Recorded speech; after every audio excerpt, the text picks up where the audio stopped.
legends. It is Jai, that Aussie metal guy here with Crannk.com. So tonight, wherever around the world, I'm absolutely honoured to be chatting with a true icon, a trailblazer, and a defining force in the sound and style of rock and roll. Cherie Currie, from fronting the legendary Runaways at just 15 years old, defining glam punk with tracks like Cherry Bomb and laying down the groundwork for many, many female artists to follow. She's now gearing up for a final Australian tour this September. Cherie has lived one hell of a ride, and we get to talk all about it. Thank you so much for joining me. Oh, Joy, so neat to meet you. I'm so excited. It was so much fun to be able to talk about your name, in the very beginning. It's so awesome. Thank you for having me. Really appreciate it. No, this is an absolute pleasure. What do you remember first about the early days of the Runaways and joining that band? And did you have any idea of the storm you were walking into? Absolutely not. And it was a whirlwind.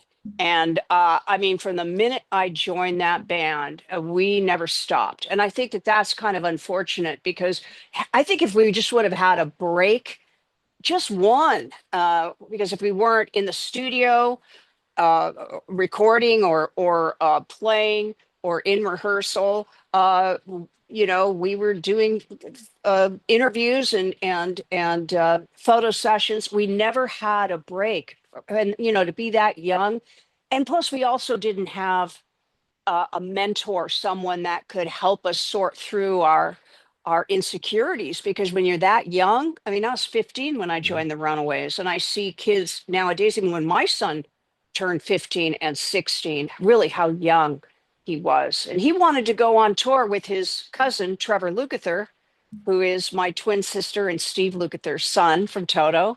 I said, how would you like your no, fast or slow? Yep. Like, no way, man. No way. You're too young. So, yeah, it was really an experience, but I think that we were the perfect five, because you really did have to have guts, and you had to have, it's hard to explain, but that we were really the magical five. Yeah, I get it. It's like because I have three daughters as well, and I would be the same now if like they were like, "Hey, Dad, this is what I want to do," because you worked so hard and you had such thick skin to be able to get through what you went through, but at the time you probably didn't realize you were laying the groundwork to make it easier for other artists to follow on behind you, as hard as it was. Yeah, and we didn't expect it because there was only Susie Quattro, and not Yeah. only Susie Quattro. If it wasn't for Susie Quattro, there wouldn't have been the Runaways or Joan Jett. That's just a fact. And I call her one of my dearest friends. It's so neat to have her in my life, to be able to have a friend that is my hero as well. But yeah, there wasn't anybody but Susie to even get a gist of what we were doing. All we knew is that all the boys, except for a few bands like Cheap Trick and Tom Petty and the Heartbreakers, they were wonderful. Randy California, Boston, the band Boston, very, very supportive of us. But the majority were not, and they just saw us as ridiculous until they'd see us play, and then they go, "Well, wait a minute," There was always something about us that if you didn't like the music, you would like the stage performance, and um, so yeah, it was really, really quite a wonderful. I can't believe it's almost 50 years, Jai. Almost 50 years now. Yeah. Exactly. And then how do you feel like, Cherry Bomb became this defiant, unforgettable anthem for you and for the band as well. What was it like recording that song for the first time? Because even now, like you just mention the name of that song, and it doesn't matter which generation you can do. Everybody's got to go the lines behind it as well. It's just that track that has stuck for so many years. Yeah, and of course they wrote it specifically for me, and I wrote the melody for that song because there wasn't any melody. I had learned Fever because they said learn a Susie Quattro song for audition, and I had picked Fever. I mean, which Lita was pissed off. She was like, what? And of course, I'd never sang in front of people besides with my dad and my twin sister at the Koalas Club. We're talking, no, it was brand new to me, but I kind of wish I would have known that I could have gotten writing credit for that and, live and learn. But it was, it's still to this day, and I keep asking myself, when is a 65-year-old woman going to realize that hello daddy, or have you and grab you to your sore is a little like a little, could be a little over the top. But the thing is that I perform it like I did back then, and people don't seem to realize that I'm 65 singing that song. So it's pretty neat, pretty neat. I own that song, in my opinion. I was the only one that ever sang it until I left the band, and so it's my baby too. Yeah, so we do. I did mention the other people kind of standing on, kind of following on behind you, and I know I can see the impact that you've had on musicians, even up until today. Bands like Amyl and the Sniffers coming out of Australia, and so many next wave of rock artists coming through. What advice would you give to the next generation of young artists, and especially women or anyone trying to kick down the doors in music today, especially in a scene that is still stacked against them? There's still so many walls and barriers we got to break down. Well, I don't see those walls and barriers for women because, of course, all we had were walls, Yep. the Runaways. So now it's like, to me, I really I see that men and women are equal now.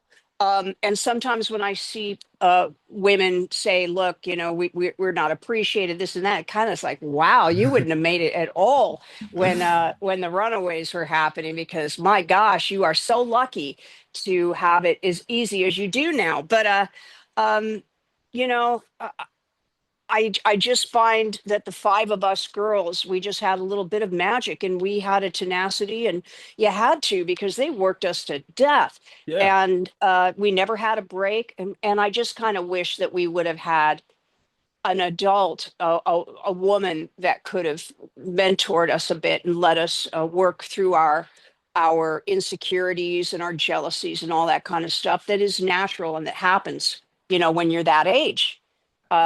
Girls have a really hard time during that time in their lives. So I just wish that we would have had that. I think the band, I wouldn't have left had we had Yeah, that that's kind of what support. Yeah. I was thinking. If you had that proper kind of support and that little bit more time to kind of lead into something like that, kind of mentally prepare yourself for Yeah. something like that. So it's surprising that you didn't burn out and lose your fire completely for music. So I've seen what you've done following on from the Runaways and your solo career and your work in movies, and then even chainsaw artist, you're an author. I'm surprised that you didn't walk away from that and just have totally lost your fire. Ah, well, I mean, to be honest with you, being on stage is probably the easiest thing that I do in my life. It's easier than doing interviews or, um, it's just when I went to my very first David Bowie concert, and it was the Diamond Dogs tour. I think I was 14, just turned 14. I mean, that was that inner voice, Jai, that inner voice that tells you you can do this. That inner voice is what everyone has to listen to and believe it. Believe it wholeheartedly, because it's that voice that if you don't listen, you get into big trouble. And if you do listen, it always works out. It Yeah. always does. And people need to believe in themselves. And I think right now, I mean, there's this, kind of group mentality now. I'm seeing a lot of individuality kind of falling to the wayside in all kinds of forms today. And I just want people to appreciate that they are individuals, and we need more authentic performers and singers and musicians. We just need it. And I mean, again, I don't really listen to the new music these days because it's just kind of to me, it doesn't really rock my world like the 70s music does, you know? Yeah. That was a magical time. Definitely a magical time. And for someone like me going back, I grew up listening to that because that was my mum's kind of music. I'm 45. So that was my generation. I grew up on the music of Yeah. the Runaways and your kind of that generation of stuff. David Bowie, Oh, um, the Genesis, best. all that kind of stuff. Pink Floyd. I remember my mum used to have the vinyls and would always rip out the Led Zeppelin and even listening to War of the Worlds. I was talking about the old Orson Welles one. That was Oh, yeah, definitely my generation. And you did touch on authenticity and being genuine. We need more of that in we do. the scene, not only from musicians, artists, people from my side of just everyone needs to stand up and be more authentic and genuine in this world, especially with the way that everybody can jump on the computer and think you know what, it's easy to be cold and inauthentic and not a genuine person. But that's something you've always been truthful, honest, genuine about your battles with mental health, with drug addiction, and something that Sure. I've always done as well because I've never shied away from that because I believe that, like as you probably do, talking about these things can help other people. Yeah. That's why we're here. Yep. Jai, that's why we're here. And that's to help people that don't believe in themselves when they really should. And I think there's a lot of, I guess you would call it groupthink, you know, where people are only comfortable if they're in a specific group. And I also think a lot of that was taught in school where for the last 30 years, more social justice type of stuff where, you group together. But we didn't have that when I in the 70s when I was growing up. It was merit, and it was what you could contribute individually that was so important. I think we lost that greatly. And so I'd like to see that turn around, wouldn't you?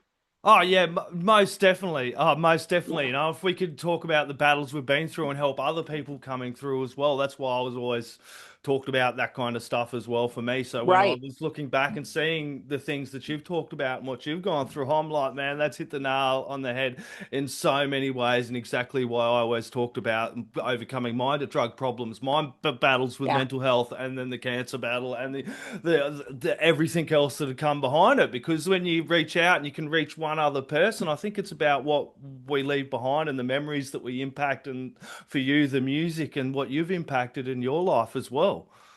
Well, thank you. And thank you. Thank you for doing what you do because I mean, it is so important. I can't even stress how important it is that being honest, authentic, and being your true self that's where the magic is. Because I mean, you could pick out a liar, I mean, immediately. I mean, we Yep. have that sense, right? We have a sense. So people know when you're fake, they know when you're not telling the truth, they know when you're pretending.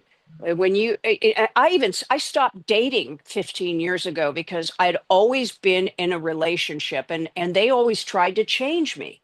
Yep. And I thought, and then, it was finally to the point where I didn't know who I was. And I realized I needed to take the time to find out who the hell I was. And you know what? I haven't dated since, and I don't think I ever will because I really actually like myself now. And I know this is what you see is what you get. If people don't like me, oh, I'm so sorry. But I know who I am now, and that takes a lot of inner work, doesn't Yep. it? Yeah. It definitely does. It's a good place to be, and I've worked that out coming out and in remission as well. Chainsaw Yes. artist. Oh, tell me a little bit about your work as a chainsaw artist, because I was checking that out as well. I know I'm digressing. I do have questions when I do this, but again, being authentic and genuine, I bounce off topic a little bit. I was watching some of the vids of you being a chainsaw artist. You still doing that? Tell me about that side of things. Oh yeah, I've been doing it now for 23 years. Good. Again, that voice. And by the way, congratulations to you. I'm so happy that you are on the mend. Bless your heart, because that has affected my twin sister was just diagnosed with lung cancer. Yep. And but thank God there was a new procedure that had they not done that, there would have been no hope for her. So Oh, I'm just so glad you're sticking around because you're awesome, man. I mean, you really are. You're infectious to me. What a Yeah. great person you are. And that is what happens when someone is truly authentic, is that when you connect with someone that is authentic like you, it's as if we've known each other all of our lives. And that is the gift of learning and accepting who you truly are and embracing it, right? Oh, definitely. And I've had people having these conversations, like no doubt you, people reach out to you and go, hey, your story has inspired me. I've had people that are starting a cancer battle or going through it or just finding out and then able to talk to me, and I'm able to give advice and kind of help people as well with what we've done. So it does kind of pay to be honest and genuine. Thank you. Very important, and bless your heart. Thank you so much for all you do. And again, bringing up the chainsaw art, it's listening to that inner voice, because I never in a million years thought I'd be a chainsaw artist. I just happened to be on the back of a motorcycle going to the beach one day. I was a relief carver, where it's like tabletops, with a Dremel and two-dimensional art. And I saw these guys, I whizzed by, they were carving. And even though we did stop, I didn't ask to stop. I couldn't get it out of my head. And every morning I woke up, that voice would say, you have to go back. Every night when I go to bed, you have to go back. Finally, after weeks of this, I turned around. I said, fine, I'll go back, leave me alone. But I walked into this gallery and I saw this most amazing artwork. It wasn't, like, what you would expect, that square bears and that, that you would think some of these chainsaw art people put out. But this was really special. And this voice said, as clear as your voice to me, said, you can do this. And I was like, what? And I said, okay. And I asked if I could, learn there, be an apprentice, whatever, if they would apprentice me. And they saw some of my art and they said yes. And within my third carving won like a blue ribbon at the Malibu Art Expo, which is so difficult to get in. And I really realized I was doing something unique and something that I loved, and I've been doing it ever since. That's an awesome message because I have themes with these conversations. They pop up randomly in conversations, as you notice, and one of them at the moment is about not sitting on the sidelines, listening to that voice in your head. If you want to do something and you have a dream, chase it no matter what it is. So that's perfect. Right. Yes, you have to listen, and you have to believe in yourself enough to listen. Yep. So many people, and I always say, don't ask for anyone's opinion, because it's not their path. So Yeah. if you're going to ask somebody, well, I want to be a singer in a rock band, well, it's not their path, so they don't have the guts or whatever it would take to become that. So asking anyone's opinion only stops people from doing, because they'll turn around and say, are you out of your mind? Yeah, are you crazy? And the thing is sometimes that's why it's so important to believe in yourself and to know that that voice is right, and to be your true authentic self and go for it, because Exactly. life goes by like that. I Yeah. know. It's so good. Yeah. And you're about, we got to touch on the Australian tour since what this is about, but you're about to return to Australia for the first time since 2016, and it is your final music tour here. How are you feeling about all that and getting back down under? I am so excited because my son is coming with me. And my son, who's a fantastic musician, he's actually going to be playing drums. He Mm. fronts his band, Maudlin Strangers, and I've got his band. Um, but he is going to be on drums, because Sandy West was not only a dear friend to me and my family, but to Jake as a kid. And she gave him a couple, drum lessons, but he really pays homage to her. And because she was fantastic. And I mean, people don't understand what a great drummer she was. And Jake just plays her to the T. And when I turn around, I see his smiling face. I get the same feeling I had in the Runaways. And I love him so much. And I've got Nick Mayberry, who is from Australia, and he's been working with me since I did my record with Matt Sorum back in 2009. And Nick is just the best. And so we've got, Jake's other band members that are very young and good looking. for, one kid is only 21. So a lot of the girls will love him. He's cute. So it's a really great energy, to have young, a young band backing me. It's Yeah. great. Oh yeah, for sure. And what can Aussie fans expect? Because you have that quite an extensive track list with the Runaways, but your solo music is absolutely amazing as well. You're gonna do like a mix of both in there? Oh, yes. Well, I'm the only one that does Runaways songs. And of course, I've done them, gosh, ever since I left the Runaways. But uh, I really pay homage to the band and I do the songs that none of the girls would ever do. Yeah. And they're the faves. They're the faves for our fans 50 years ago and our new fans. And also I'm going to do, some songs from Boulevards of Splendor and a couple remakes as well. Uh, but the Runaways stuff is just so much fun to play. And my son, I mean, that's Jake Hayes. I mean, he just loves playing those tunes. I mean, like everybody does. That's the great thing about the Runaways music is you can sing it and you can play it, and you don't have to be great at either one to do it. And I think that that's what attracts so many people, Yeah, to play in the Runaways. Yeah. definitely. And there is going to be a lot of people singing along to it. That's for sure. It is starting out. I've got to give a shout out to the dates. Friday, 5th of September, Perth. Over in my home city, I'll be there for this one. Saturday, 6th of September, Adelaide at the Crown and Anchor. 11th, Melbourne. 12th of September, Sydney. 13th of September, Brisbane at the Crowbar. Cherie Currie, thank you so much for taking the time to chat with me and the Crannk audience and everyone watching now. You've been a fierce and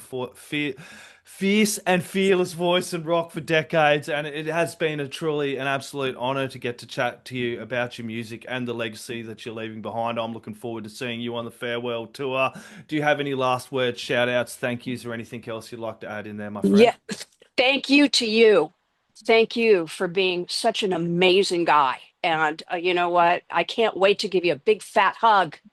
Yeah. And to all the people that are coming to the show, thank you. Thank you for your support. I love you with all my heart. And this is an honor and a privilege to be able to bring some nostalgia back to people's lives because that's what it does when you hear music from way back when.